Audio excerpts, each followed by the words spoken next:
Ready?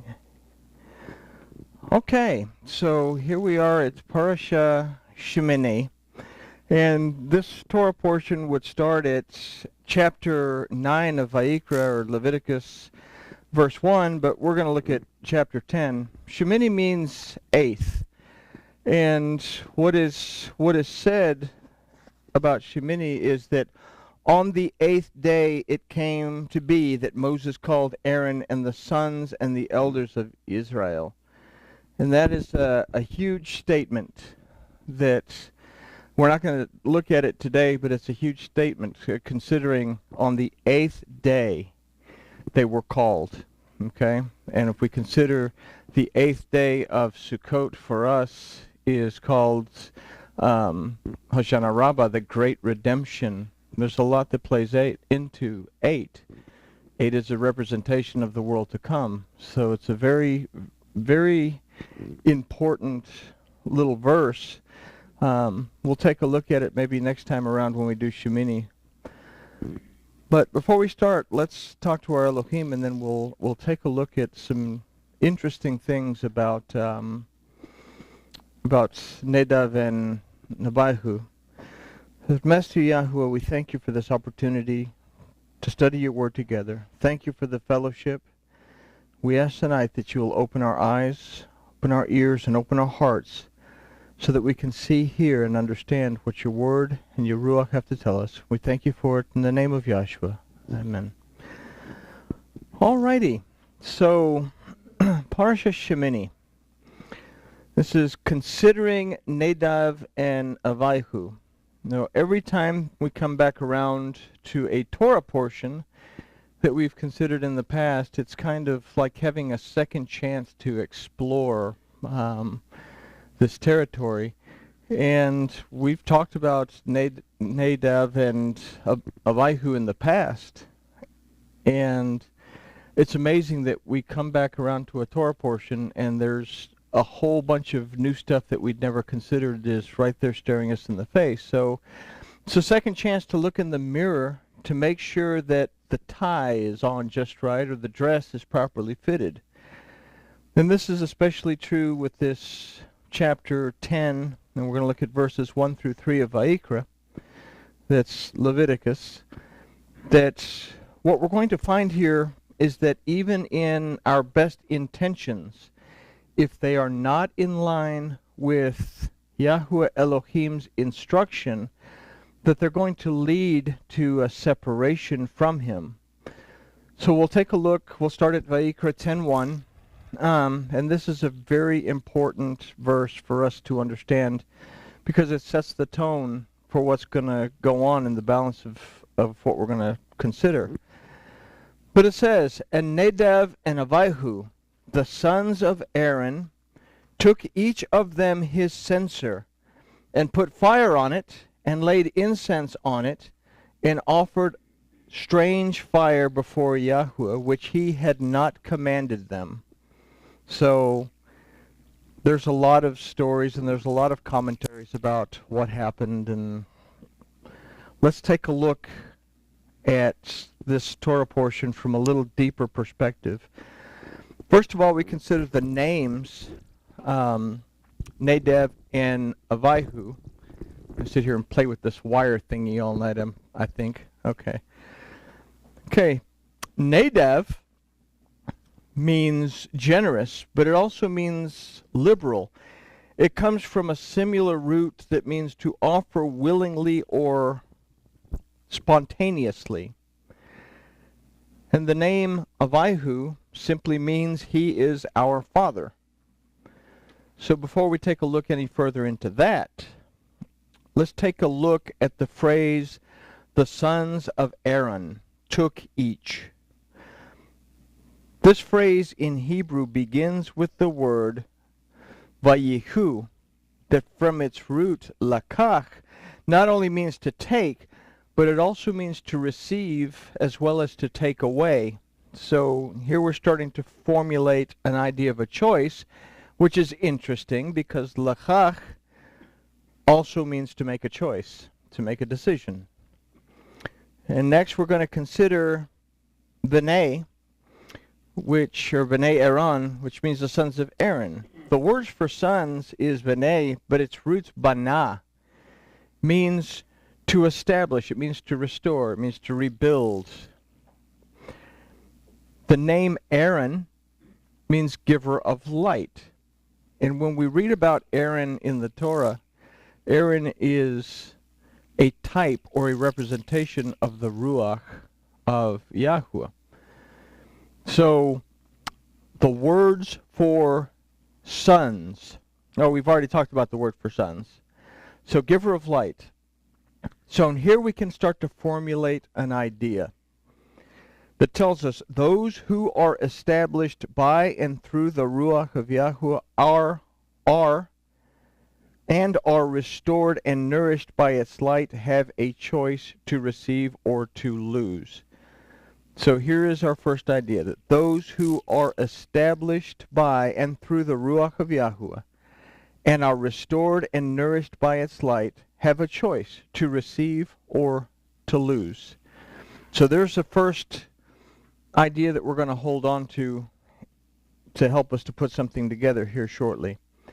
Now the key to this choice is found in the word for each, which is an interesting word, that this word for each is also ish. That this word means man as in the male gender, but when we talked about the separation of Adam, that Adam isn't the name of the first guy that was ever created. Adam, as a Hebrew word, means humankind. That he separated Adam into Ish, male, and Isha, female. He said it wasn't good for the Adam to be alone, not that he needed a spouse. And that's what the idea that we get. He wasn't good for him to be alone in that he needed a means to communicate with Elohim. So we have Ish, and he said, this is now bone of my bones and flesh of my flesh. She shall be called Isha because she came from Ish.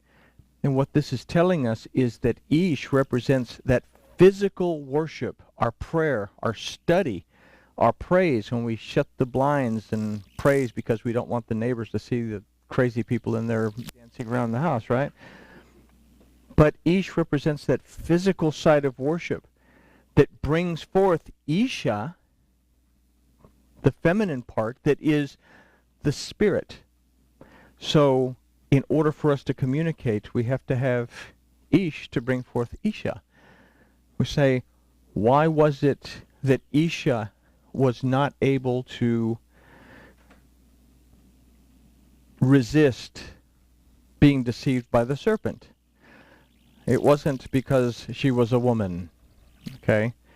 The idea here is that Isha was alone. There was no Ish there. Without prayer, without study, then Isha stands alone, and the Satan simply waves the serpent in front of her and says, did Elohim not say? If she had studied, if Ish would have been involved, if we study, then we would have understood that no, Elohim did say, and that he said a lot of things contrary to what she defended herself with. So Ish is this word, and it's the key to this idea that it's the physical side of worship that brings forth the spiritual side that is Isha. So if we understand this, then we must understand too that it is our worship that will affect our receiving, that is to draw close to Yahuwah, or our having it taken away. In other words, our becoming separated from Yahuwah. We can study to show ourselves approved, or we can not. We can enter in through the gate, or we can say, depart, or we can hear, depart from me, you workers of iniquity. It's our choice. We can choose. So, where were we? Considering this, we must revisit the names Nadav and Avihu.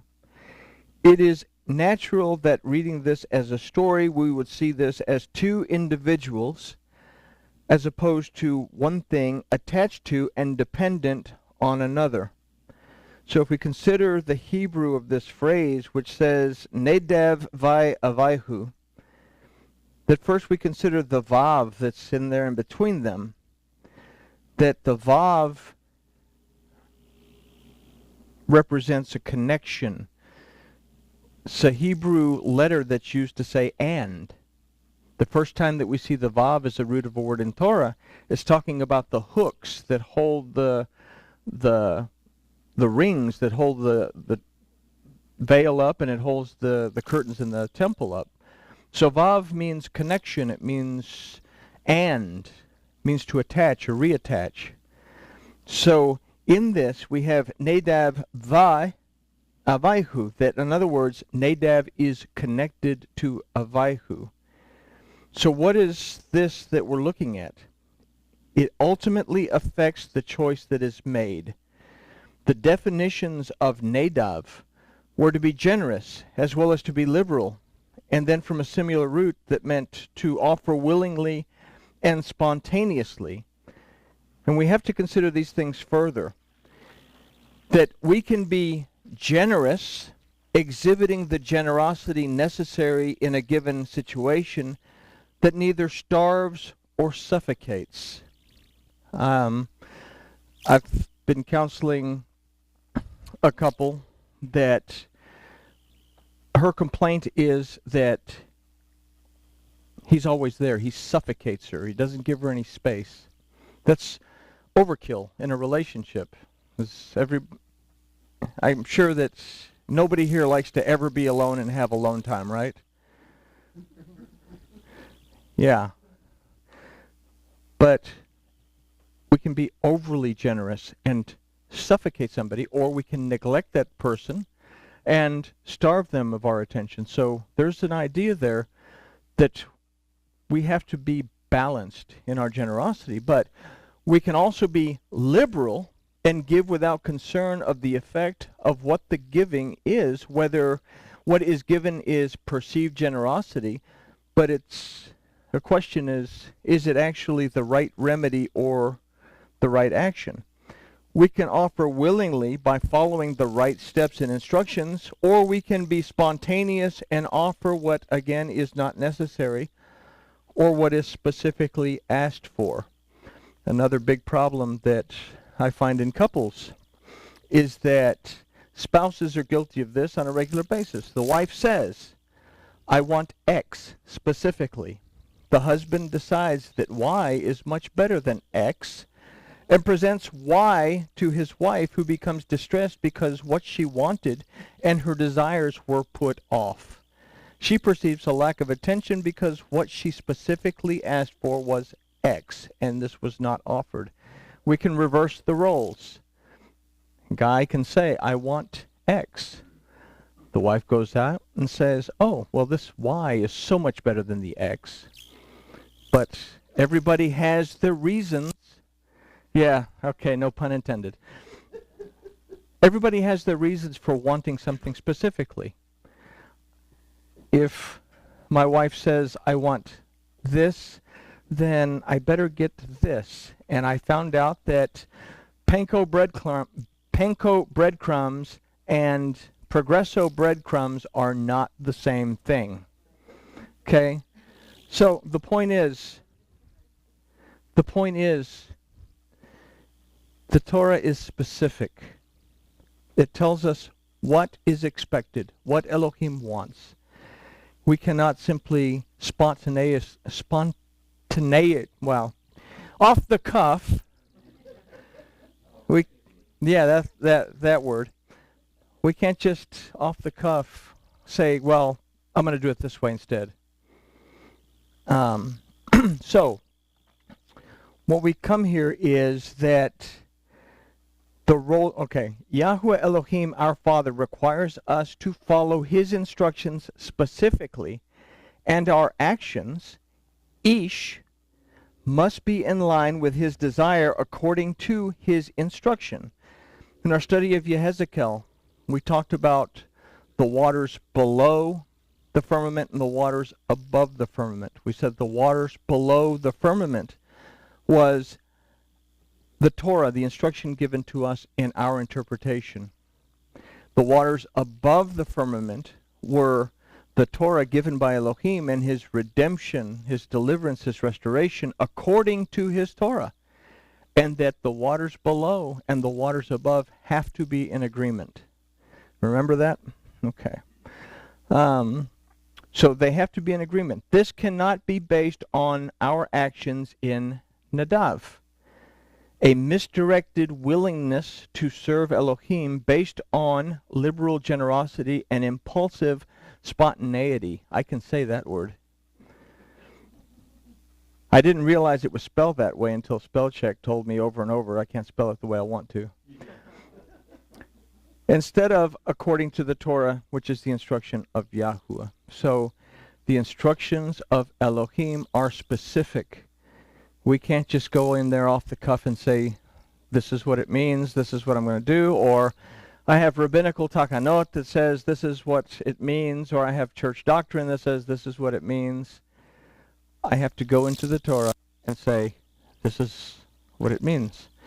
And then act according to and in agreement with the word of Yahuwah Elohim. So our actions in Ish must be in line with his desire according to his instructions.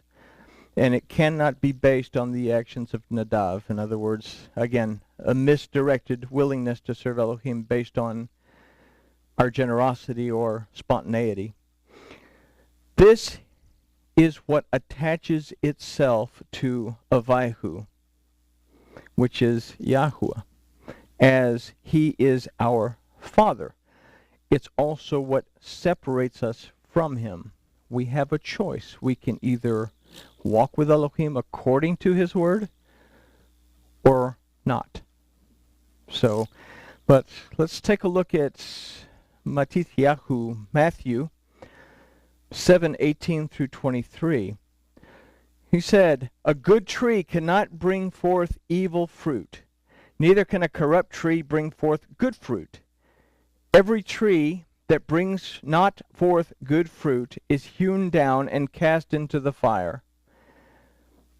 Wherefore by their fruits you shall know them. Now he goes on to say, not everyone that says to me, my master, shall enter into the kingdom of heaven, but he that does the will of my Father which is in heaven.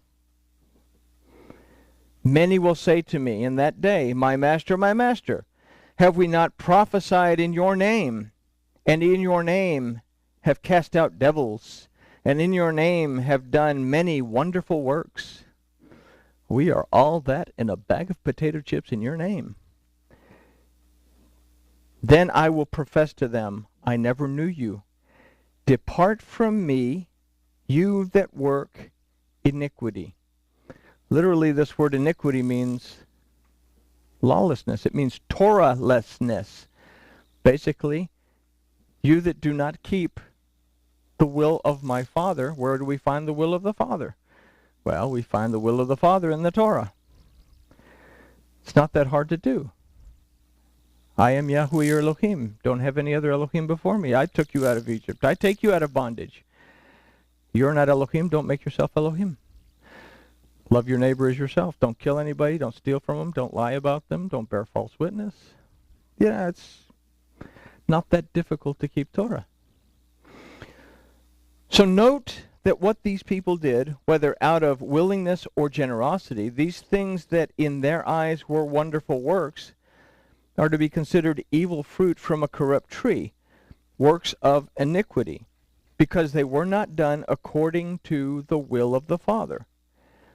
His will is found in the pages of his instruction that we call Torah. If the Father asks for X, we must deliver X. So this takes us back to the first two ideas that we developed at the start of the study. Those who are established by and through the Ruach of Yahuwah and are restored and nourished by its light have a choice to receive or to lose. And second, it is our worship that will affect our receiving, drawing close to Yahuwah, or our having it taken away, our becoming separated from Yahuwah. Now, we go back to the Torah. Only the Kohen Hagadol can offer the incense. It's offered at the Day of Atonement when he goes into the most set-apart place and he offers the incense. Okay? Only the Kohen Hagadol can offer the incense, and it's to be done on Yom Kippur. Nadav and Avihu wanted to worship Yahu Elohim. They didn't do it to be ugly. They didn't do it to be bad. They didn't do it out of rebellion. They loved Yahuwah Elohim, and they wanted to demonstrate how much they love him by doing something that Elohim had not commanded to be done. They took it upon themselves to become the high priest and to offer up the incense to Elohim. Okay? So they wanted to worship Yahuwah Elohim. They were impulsive and overly zealous. Their spontaneity went contrary to the very specific instructions of Yahuwah Elohim, and as a result, they became the corrupt tree that is hewn down and cast into the fire. Their spontaneity brought destruction, which brings us to the word machtato, that we read in English as censer, the little round doohickey that holds the charcoal that you put the incense on, machtato. But the root of machtato is mechittat, that means destruction. It means ruin. When we offer anything contrary to the instruction of Yahuwah Elohim, we offer our own destruction and ruin. This holds true for both rabbinical decrees and church doctrines. You see this a lot when people come into what they call Messianic Judaism. And all that Jewish stuff is so exciting. We're going to get a copy of the Talmud, and we're going to get a copy of the Zohar, and we're going to get a copy of the Bahir and other books that we shouldn't be reading, because if you don't understand the Torah, you can't understand these books. If you don't understand the Torah, you really shouldn't be getting too involved in Talmud, because Talmud's going to take you in a lot of places in a direction away from the Torah, because not all rabbinical decrees line up with Torah. The rabbi said, if we, the rabbis, by a majority declare that the Torah says such and such, even if it goes contrary to the Torah, what we say stands, because not even Elohim can dictate what is said about his Torah. Only we have, and they discovered they had this oral tradition around the time of the Maccabees. It's like, oh yeah, we forgot. We have a lot of rabbinical decrees that go contrary. People enter into this Messianic Judaism, and they get caught up in things that take them in a direction that they shouldn't go. We've made some changes within our own body. Christian church doctrine is the same. There's a lot of Christian church doctrine that goes contrary to what the Torah says. And it's those kinds of things that we have to understand what Torah says in order to say, well, no, there's not something that's three persons in a Godhead, that the Ugarites called Lotan, the three-headed dragon that shows up again in Revelation, but that's a different story for a different time. So it's a very important thing that we have to understand. This gives us a clear understanding of the balance of this verse that says, they offered up strange fire before Yahweh, which he had not commanded them. This is why we must know why we worship, as opposed to simply knowing what we worship. That's a very important thing. Why do I believe what I believe? As opposed to saying, oh, well, that's, my grandmother believed it, it's got to be good. She was a great upstanding Catholic, and or my other grandmother was a great upstanding Jewish lady. But there's two different directions. So the word vayetenu, that in the verse is translated as and put, follows the word machtato. This word also means to constitute, to determine, and to fashion. It also means to disguise and to make changes. So very simply, to change or to attempt to disguise the word of Yahweh is to constitute, determine, and fashion one's own destruction. Yahshua told the Samaritan woman that she did not know what she worshipped.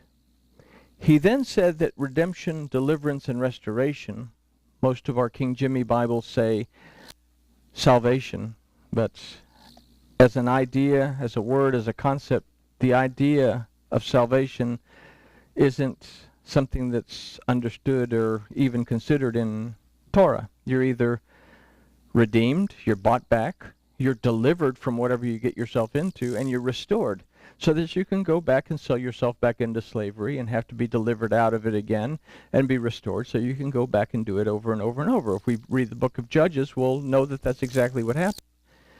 But he said that the redemption, deliverance, and restoration was from the Yehudim. So what does that mean? Okay, this comes from the Jews. What does that mean? Now we said, okay, well, we can take Yehudim and break it down into Judah, which means, okay, well, Judah means to praise. It means to have gratitude. So we can say, okay, well, this redemption, deliverance, restoration comes from having gratitude to Elohim and praising Elohim. So how do we know how to have gratitude and praise Elohim? So we take the root of Yehuda, which is Yada, which means to shoot an arrow straight. Yada happens to be a root of the word Torah. So where does this redemption, deliverance, and restoration come from that we have to understand? It comes from Torah. So, I've gotten way ahead of myself now. So if we are to worship in spirit and in truth, which is the next thing that he told her, if we are to know what we are to worship is true, it must agree with the Torah of Yahuwah Elohim. This is why we read in the Bezorah that those who teach will be held to a stricter accountability. We kind of touched on this the last couple of studies, that we have to be able to teach correctly, and those who are teaching will be held to a higher standard in the end. So I say, make sure it's right, because those millstones I chafe very easily. So we want to avoid that. But Jacob warns that we should not all desire to become teachers. But then again, we are all teachers and we can't get away from it. That there's a commandment, in fact, that's given according to Yahshua, Matthew 28:19 through 20. He says, "Go you therefore and teach all the nations, immersing them in the name of the Father and of the Son and the set-apart Spirit, teaching them to observe all the things whatsoever I have commanded you." Absorb it would be good too. "And behold, I am with you always, even until the end of the age." So we have the term immersing, and we've misrepresented it as something that involves dunking somebody in the water.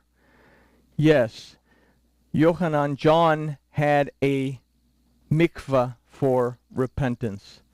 You went to John, you got in the water, and you say, "I am making teshuvah. I am giving up my old ways. I am going to start new." And then you mikvah. Why do you mikvah? You mikvah when you go from one way of life to another way of life. Okay? They mikvahed the new believers as well. That's what we do. Every Rosh Hashanah, we line up outside the pool. We mikvah, because things have changed over the year, and I am starting something new when I recognize that I have to listen to the voice of the shofar on Yom Teruah. So we mikvah, those that want to mikvah. But this word that is misrepresented as simply a water baptism is literally telling us to immerse those that we teach in the word of Yahuwah, his name and his redemption, deliverance, and restoration. That through this